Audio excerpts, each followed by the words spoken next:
A small purse and a down week, the Mexico Open at Vidanta. Is it Vidanta? Vidanta. Vidanta, but it's small purse Vidanta. All I know is generally. See, the Vidanta thing's already got me screwed up. It's already got me screwed up. Vedanta, it generally keeps the big names away and gives new guys and journeymen a chance to, be on TV for a little bit. The LIV Golf has a rare back-to-back as they head to Singapore, and us here at Minnesota Lefthanders, we're going to hit all the high points on this week with the key storylines you need to know as the season rolls on. So, Nate, I'm here this week. I was gone last week. As you can see, all these 2x4s on the wall back here. Construction has started on my office, my podcast, my domain, my man cave, my place, my home. So it's gonna be a good transition. First, I'd like to say it's nice to have you back. Trying to carry this thing on my own last week, it was a rough go.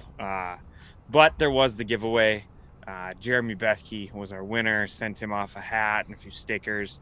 Sweet deal. Got some people liking, sharing, following, all that stuff. It was all great. Do more of that and tell your friends. On to the important things. This new podcast room that you are putting together. You called it an office. I'm calling it a podcast room. Are you taking into consideration the proper acoustics? Oh, absolutely. Yeah. It's I'm gonna have some fancy, cool lights. I'm gonna make it a big deal. I'm gonna have some, maybe a Minnesota Left-Handers neon logo hanging on the wall behind us here. Some better quality camera so you can actually see a white hat without. Look at this. This is terrible. It's gonna be fun. I can't wait. Awesome. I'm looking forward to it. I'm probably gonna have to make the drive to your place and do a couple live shows together from the studio. I don't know. Are we gonna call it the studio? Yeah. Two guys in a closet. The first link I have for you actually has nothing to do with golf, really, but it's in part because I have this beer. Can you see it there? Now you can see this beer. It's from Lupulin Brewing in Big Lake there. It comes out once a year right around 420. So we know that all, whatever. They call it the Straight Hash Homie. Straight Hash Homie. Beautiful. Name the reference. What's the reference? Straight. Should I just play it? I think you should play it. All right, let's just play this. I don't cut checks. Great cash, homie. I don't shine shoes. I don't tape ankles. I don't cut checks. Great cash, homie. Everybody, one clap. One clap. One clap. One clap. Pull your 84 jerseys out. I'm back home. Pull your 84 jerseys out. I'm here to play. You can print it. I don't care how you put it on your. Straight hash, homie. I paused it. Yeah, I couldn't help me. I was like, we gotta pull out the reference. It needed to happen. It's just the man's a legend. I think the world misses Randy Moss. Oh gosh, we need another one. I'm not sure that there will ever be anybody like him. There will never be another like him. Well, I don't know if you're too excited about this, but let's jump into Mexico Open at Vidanta. Yes, let's do that. To be honest with you, there wasn't a lot out there about the course. I know that it's a Greg Norman design, and I'm skipping down to that second link there. It's a Greg Norman design, which continues to be odd to me. Because do you have the clip up Of the Patrick? It's the Patrick Ewing thing. Yeah. This is another example that I instantly thought of when I saw that this was yet another Greg Norman design. How long is this clip? Like 15 seconds or something? 23 seconds. Yeah, okay, hit play on that. All right. Do you want visual or just audio? Visual. Okay. He's been talking trash from the first day that I met him, and he still continued to talk trash, telling me that I have never beaten him when he counts. I mean, you guys met as high school recruits. Right. That's a long time. That's decades and decades of trash talk, Patrick. Oh yes, and it still hasn't stopped. Even today, if I call him right now, he'll still be talking trash to me. Even if I called him right now, he'd still be talking trash to me. So, MJ, obviously, you know, highly regarded as the best basketball player in the game. Patrick Ewing's got some pedigree. He's a good player in his own right too. But what's the logo on Ewing's shirt? What's the logo on his jersey? You see it over there it'd be his right chest. He's wearing an Air Jordan. The other side. Oh, Air Jordan. He's wearing an Air Jordan polo. Like, you're over here the man gets to call you and trash talk you, and you still wear his shirt. You still wear his brand. What is the PGA Tour doing? If we're going to separate from LIV, why are we still going to Greg Norman courses? I don't get it. It doesn't make sense to me. Like, why are we doing that? Guy's a smart guy, man. He knows how to design a course. That's why so many of the pros want to play him. I mean, I guess, but it just seems like if you want to distance yourself from LIV, if you want to somehow separate yourself, which that gap, and we talked about it with the Masters, and now it sounds like, and I watched a very small bit of Adelaide, but it really sounds like that gap is getting smaller and smaller. I guess Adelaide was a ton of fun. They kind of had their best crowds, their best energy, all of that. I did see a hole that they had put together that looked very similar to the 16th at Scottsdale, you know, the stadium hole and that whole thing at Phoenix.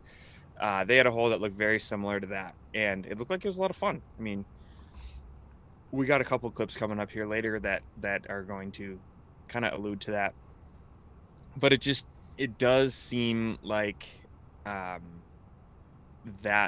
gap is getting smaller. And I've said this for weeks on this podcast too. I think it's a global league. I don't know that the American fan is gonna gravitate to it, but look what's happening when they go overseas to other countries. They're loving the team thing. It's working for them.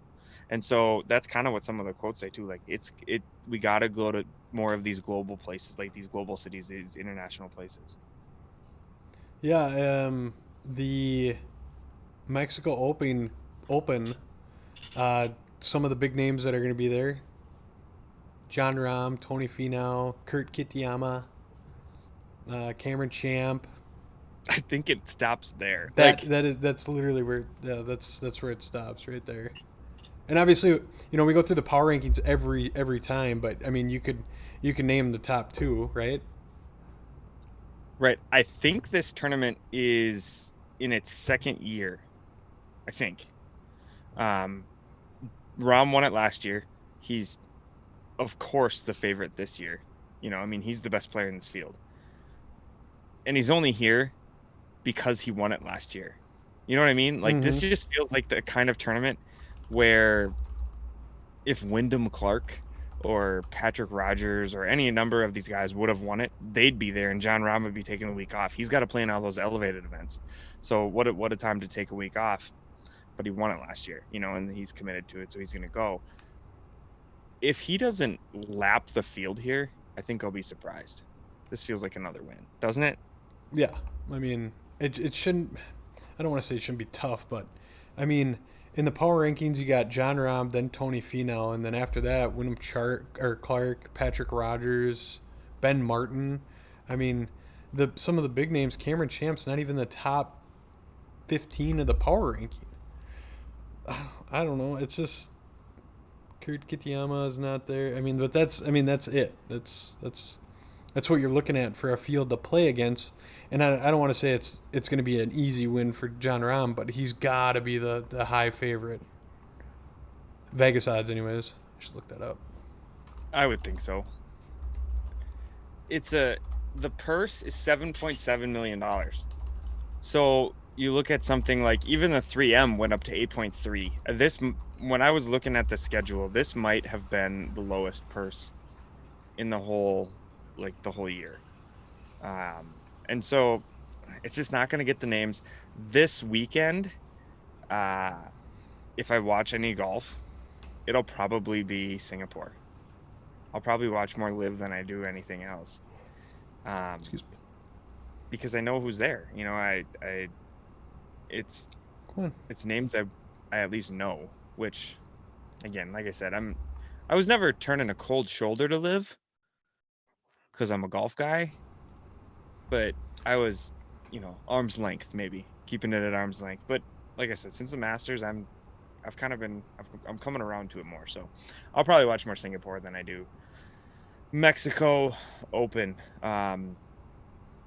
Let's flip actually to some LIV stuff. Maybe skip that one about Justin Thomas selling his house. That's just rich people buying elite houses. You know, I don't know. The houses, you should see the pictures. His starter house. Yeah, it was like 3.5 million, and he spent $14 million on this next one, all down on Jupiter Island or in Jupiter, Florida. Just like it was just something I threw on there because I thought it was a bit humorous. But open up actually the one that says "Ain't No Stopping Us Now." By the way, great song. Phil Mickelson is extremely bullish. All right, I'll put this with visual here.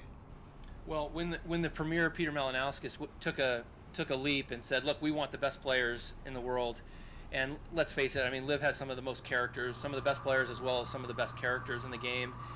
Whether you love them or hate them, they're interesting and people want to watch. And he took a risk and said, "Look, we want them to come here to Adelaide and be a part of it," and you saw what happened. And then the cities in Australia that initially kind of weren't interested, now they are interested and want to bring it. And I think we're seeing that not only in Australia, but other countries in the world where, we want to have the best players here. We know who's going to be here. That's a big asset that LIV has, being able to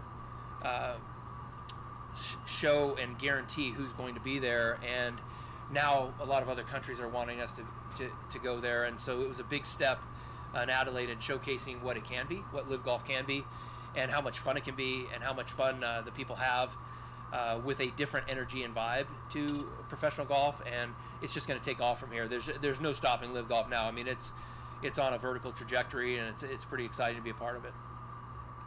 Interesting. That's the first time that I heard that one. But yeah, I mean, like, he's not wrong. The showing that he himself, and you know, 12 of those, was it 12 guys that made the cut, LIV guys out of like the 16 or whatever it was that made the cut. I mean, that was huge for LIV Golf to watch those guys. Oh, you know, we only play so many days and we're not playing with all these other guys, but just their showing at the Masters, I think, was huge as far as what these guys bring to the table. And that's not to take away from what LIV Golf is actually doing. I think what they did at the Masters was just a huge help. I do too. I think that I'm in the same boat as a lot of people that, it's like just a reminder that these guys are just players. The tension sort of between them is all media made or, you know, ramped up on social media. They can still play. Right. I still think that what Phil is doing is a bit of a fluke. I can't explain it. The dude's getting old. Just doesn't happen for guys like that. But to see Brooks there, you know, kind of coming around, coming into form again.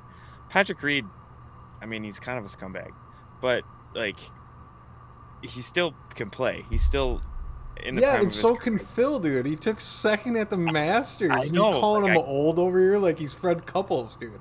The guy is still competing. A fluke. Yeah, Tiger Woods got high on drugs and crashed his car one too many times, and now he can't walk 18 holes. Let's idolize that guy. But Phil Mickelson, the guy that just had a gambling problem and wanted to make some more money and have a little fun without crashing cars and breaking up with his wife. And well, and I actually had this conversation with a coworker of mine, just kind of post Masters, who he's a golf guy. And the question was, whose quality of life would you rather have at this Phil, point? dude, look at how Phil! great he looked, dude. Yeah. Is that take that what's his face had Colin Cowherd. His skin, his weight. I mean, he just had this glow when he was on the course. He was good. He was having fun. Tiger What is he, a Woods. pregnant Yeah, I know. Glowing. Those were his clothes. That was his clothes out of that. It was glowing. Yeah. But I mean, Tiger Woods, when you looked at him, is just grimace on his face and didn't look like he wanted to be there, and then just fell out because of the cold weather. It's. Yeah, I mean, we could sit here and talk about that all day long, but He does. He had like bags under his eyes. He looked Phil wins, like, dude. He's it looks winning. like he hadn't slept. Like, Yeah. it does. It definitely at this point in their lives. Granted, I think I would take Tiger's career, obviously, and all of that. But at this point in your life, when you are getting old and you kind of don't know what life's going to hand you, I'd take Phil's lot at this point. So I'll in play life. this other 50-second clip you got here of Pat Perez talking Yeah, about play that one too.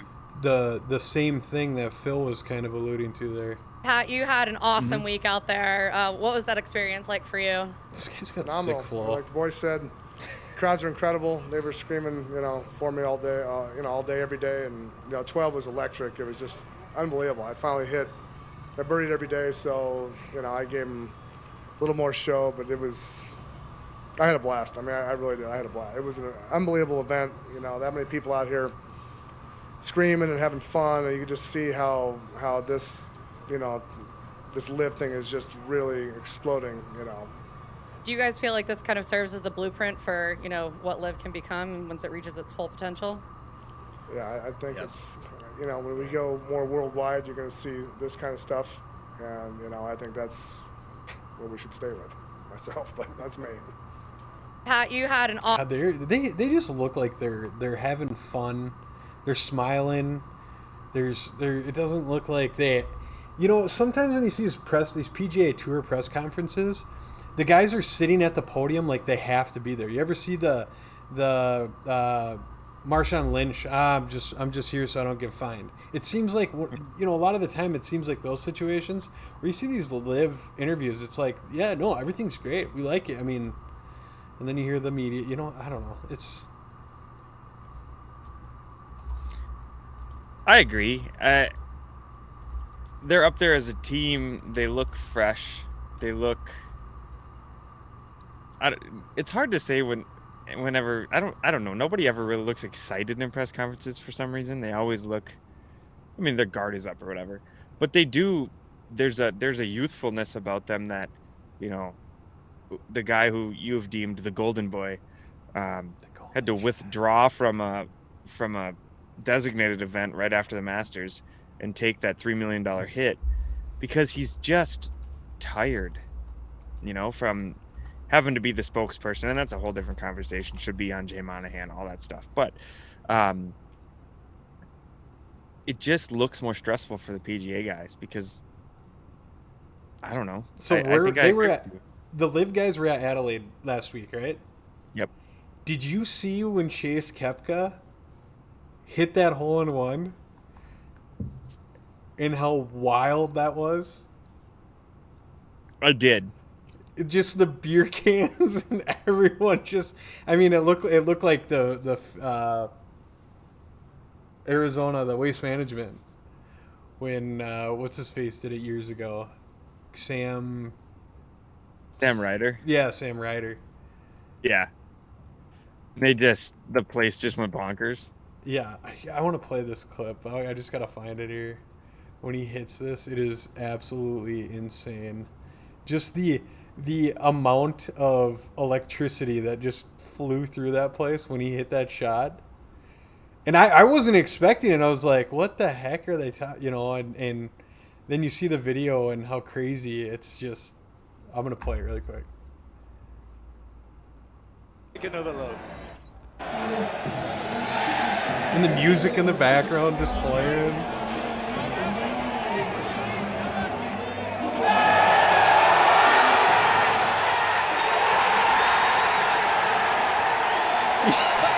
Dude, he spikes his golf club into the ground. He's chest bumping everyone. Rips his freaking t-shirt off. I'm pretty sure he rips his t-shirt off. Now it's Chase Koepka. But yeah, just watching the beer cans just absolutely litter the ground is fun. I don't know. Did you hear what he said after? I have the quote here. This is Chase Koepka. Yeah, I mean, the Manning brothers are okay, but when it's all said and done, the Koepka brothers will go down as the most accomplished two brothers to ever play a professional sport. That is epic, man. But you can't hate that. No, because there's really something to what you're saying about they're just out there having fun. Like, just go enjoy it because there's no stakes. Yeah. You know, the legacy stuff just isn't there yet, and I don't know, just go enjoy it. That you're playing less, you're more fresh. I mean, there's something to that. So tell me about this Dustin Johnson thing. I haven't heard about this. He said, and I gotta pull it up because I want his exact quote. He was like ripping on the. So the headline is Dustin Johnson claims he didn't say, quote, attributed to him bashing PGA Tour Commissioner Jay Monahan. Yeah, and so it's him, and the he that I reference here is Jay Monahan. Okay. So the quote is, "We don't give a damn how he feels. We know how he feels about us, so it's mutual." And so that's the quote that was supposedly said. And apparently the CEO of Hambrick Sports, who's Dustin Johnson's agent, basically said it was an erroneous quote. "I spoke with Justin from Singapore this morning, at which time he emphatically denied making any such statement. He elaborated by saying his actual response to the question was no comment, but mentioned that others interviewed may have answered differently." Winkle wrote that Dustin remains grateful for his time on the PGA Tour and has the utmost respect for Commissioner Monahan. So again, it looks like the media is trying to make these guys out to be something they're not, or I don't know. It just you can't be making up quotes and then attributing them to people. That's terrible. That's bad stuff. I wish I had like a piece of paper to crumple up, just like a cue to like, okay, over and done, throw the piece of paper. I don't have how I normally keep a piece of paper? I just kind of throw it sometimes. There's really nothing on it. It's just more of like a aesthetic. It's kind of fun. Mm-hmm. But moving on, dude. This course, Singapore at Sentosa. Wow. Looks great. Yeah. The images are unreal. Are you on that first link or Yep. first look? I mean, Yep. I haven't looked too much at, the course or power rankings or anything like that, but we get stuck in like some areas of the world, in the United States that we kind of know. You know what you're gonna see when you think of Pebble Beach. You know what you're gonna see when you think of like Scottsdale or like Florida courses. We don't have anything quite like what this is. Visually, this is going to be kind of fun to watch. Well, yeah, thank God they're on my CW, so I can skip watching the Mexican Open at Vidanta in, I don't know, this Singapore thing, and maybe we get another one of those beer holes that just explodes by Chase Koepka. That'd be insane. It looks like they got thunderstorms all 3 days, though, so that's kind of a bummer. Yeah, I was just looking at that. It said precipitation. It was 65, 68, and 84. Yeah, that's too bad. Hopefully we get some sunshine because, like, this picture, even on this link with the skyline in the background. It looks phenomenal. Yeah, looks super cool. I've never been. I heard it's nice. I haven't even heard that about Singapore, but I've also never been. I've never had a review from someone who's been to Singapore, so I can't say. Well, for some bonus content here, I mean, that's pretty much wraps up the episode, but a little bonus content here. I can open up this last link. You showed me a article on this pretty lady here. Oh, Paige Sporonic, yeah. I mean, if anyone listening to this knows Paige, you're probably a dude. Um, she basically said, like, we need more of this. It was electric, but what's frustrating is all the takes I was seeing on social media. People are saying there's too much music, it's too much fun. When did too much fun become a bad thing? They were like, okay, now you're an adult, you have responsibilities, a job you probably hate, you have to get married, have kids, financial burdens on top of that, and no more fun. It's ridiculous. So she was just, I don't know. I don't like the aesthetic of all of the music in the background. It just seemed out of place. But I did like the hole that was the stadium course. There was a par 3. But like there was music playing on every hole. Like every shot there was somebody like putting through music. And it was like Nicki we're Minaj. always playing with music. Always. No, but you got Bill Withers playing in the background, and it's just a different genre of music that doesn't pertain to your putt stroke. Don't you besmirch Bill Withers? The man is a legend. But I'm still finding songs to delete on my phone since you added every one of his albums to my phone when we were road tripping wherever the hell we went. What the hell is this song? I just need like "Lean on Me" or whatever his song is. That's the only one I need. That's oh no, you need Harlem. You need Use Me. Oh, there's a bunch. If I have to go back in and re-add, I will.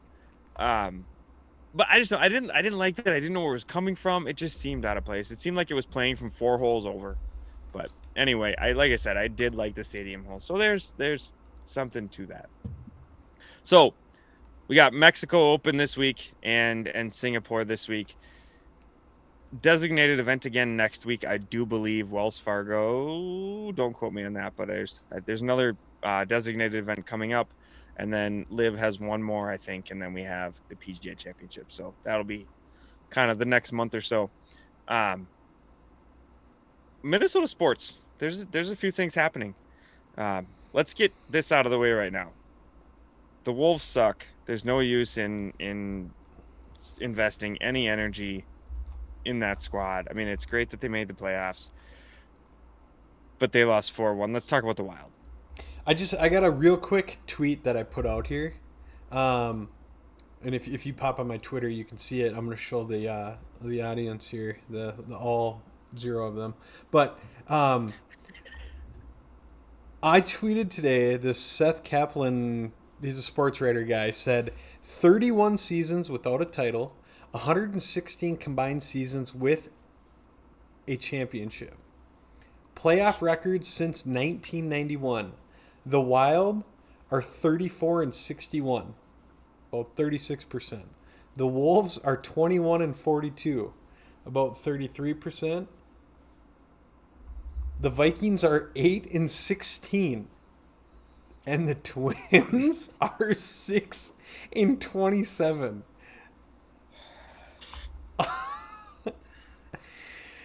The Wild they look like a bunch of high schoolers out there. They're trying to play against Dallas and go 0 for, or maybe 1 or 2 for 20 on the power play. Can't expect to win in the Stanley Cup playoffs if you're going to put up those kind of numbers. I think we're 1 for 8 on breakaways in all the games combined too. You can't expect that. Yes, the refs are making bad calls, but just with those 2 stats alone, we got to be better. You can't lose a game 4-0 and only give up one was an empty netter, so it was actually 3-0. Gustafsson gave up 1 full-strength goal in last week's game, and Fleury just can't go in the net. He can't be in the net when you got a goaltender like that. So this game 6 at home, Friday, time hasn't come out yet. Wild's game plan has to be, we got to stay out of the box. We can't put Gustafsson up against these guys. They're too good. We got to score on the power plays. We got to, it's rare to get breakaways, but if we get that, we got to capitalize on that stuff. But Ottinger's giving up rebounds. Stick to our game. These big boys got to, stick to their game. Reeves is playing okay. Foligno, he's playing great. Middleton's doing good. Brodeen has to be a little bit better on defense. Dumba's playing great hockey. I think you got to give Cal Addison a chance. As much as the mistakes that he can make on the blue line, I think you got to give him a chance to come in because he helps the power play. He's just in the power play. But if and Kutz, Butts, whatever, if we had Eriksson Ek out there, I think we're a different team. It's good to have Klingberg back. Brock Faber, I mean, he's doing all right, but I think you got to give Cal Addison a chance on that power play. But start winning some faceoffs, and our problems will be solved. My question is Dallas a team that can win the whole thing? You know, it seems like every season, the Wild end up running into the first round hot goaltender. We put up 27 shots against Ottinger, and we couldn't get any puck luck. We couldn't get any in the net. We played against Bennington when St. Louis made their run into the playoffs. Varlamov when Darcy Kemper when Avalanche made their run. It just seems like every season we run into the hot goaltender. The year that Vegas went into the championship, they had Marc-Andre Fleury, and the guy could drop a glove to make a guy miss. It was insane. I mean, it's just I think they have a good chance because the Wild, healthy, full, I thought they had a good chance because, I mean, you're looking at teams like the Avalanche, who we've beat and are down or are tied up with the Kraken at 2-2. You're looking at Edmonton Oilers, who are playing against the Kings, and you still don't know who's going to win that one. And even with Vegas, their series, they're not, no one's up, 4-0. So the Kraken came out of, it's anyone's game out of the West here. I think all these teams are just equally good right now. So I thought the Wild had a really good chance, but with Ek going down and Ottinger just seeming to be hotter than hot right now, it's tough. It's tough. And you said that earlier this year. You told me this is a different Wild team. There's something more here. But the reason I asked if Dallas was good enough to win the whole thing is because if we're going to lose to a team and they go on to win the whole thing, I mean, at least you have that.